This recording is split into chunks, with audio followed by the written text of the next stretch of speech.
Assalamualaikum warahmatullahi wabarakatuh.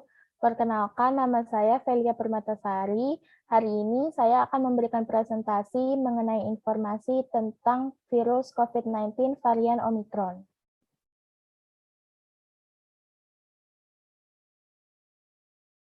Apa itu Omicron? Di awal November, teknisi laboratorium di Lancet Laboratories, Pretoria, Afrika Selatan, menemukan ciri yang tidak lazim pada sampel yang mereka uji untuk virus corona. Pada intinya, sebuah gen hilang dari struktur genom normal virus corona yang biasanya ada, dan tes PCR tidak mendeteksi satu target yang biasanya terdeteksi. Pertanda ada sesuatu yang berubah pada virus corona.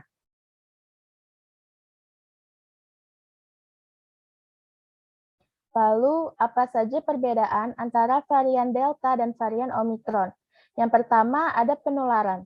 Menurut CDC, varian Omicron dapat menyebarkan virus ke orang lain meskipun orang tersebut sudah divaksin atau tidak merasakan gejala apapun. Yang kedua, ada gejala.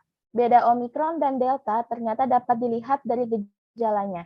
Berdasarkan laporan yang ada, orang yang telah terinfeksi varian Omicron hanya mengalami gejala ringan seperti kelelahan, nyeri pada tubuh, hingga tenggorokan gatal.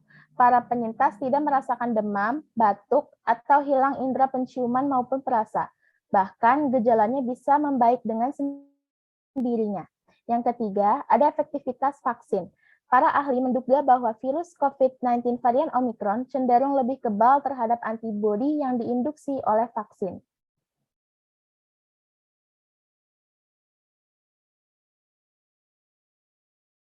Menteri Koordinator Menko Bidang Kemaritiman dan Investasi, Bapak Luhut mengungkapkan, per 3 Januari 2022, untuk jumlah kasus pasien Omikron telah mencapai 152 orang di Indonesia, di mana jumlah pasien yang telah sembuh dari varian Omikron sebanyak 23% dari angka kasus tersebut.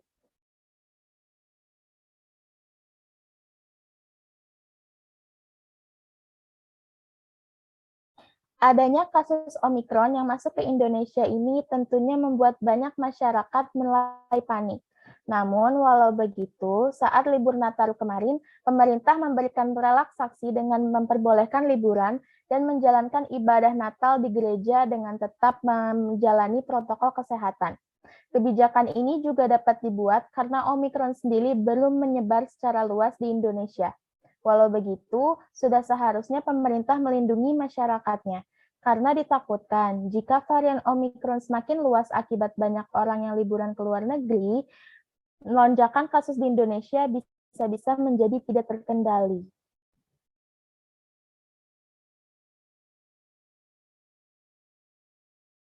Seperti yang kita ketahui, virus Omikron memang ditularkan oleh orang-orang yang berada di luar negeri atau yang saat Nataru pergi ke luar negeri dan terjangkit virus tersebut. Walaupun pemerintah sudah menerapkan waktu karantina 1 minggu lebih bagi WNI yang pulang dari luar negeri, namun hal tersebut tidak dapat mencegah Omikron datang ke Indonesia. Buktinya saja sudah banyak WNI yang terjangkit Omikron akibat liburan ke luar negeri saat Nataru.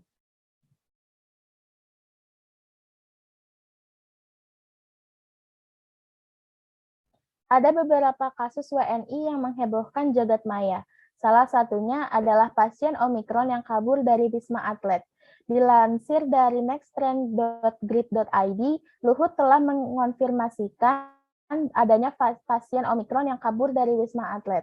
Namun sayangnya, ia tidak menyebutkan secara rinci siapa orang yang berhasil meloloskan diri tersebut. Lalu ada juga keluarga Ashanti yang terpapar virus Omikron akibat berlibur ke Turki saat Natal kemarin.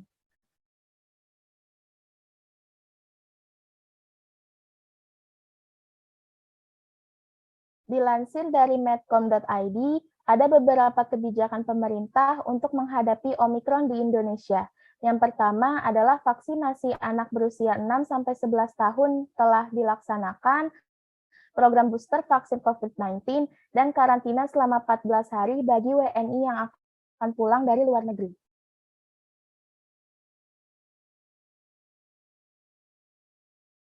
Sekian presentasi yang dapat saya sampaikan hari ini. Kurang lebihnya mohon maaf. Wassalamualaikum warahmatullahi wabarakatuh.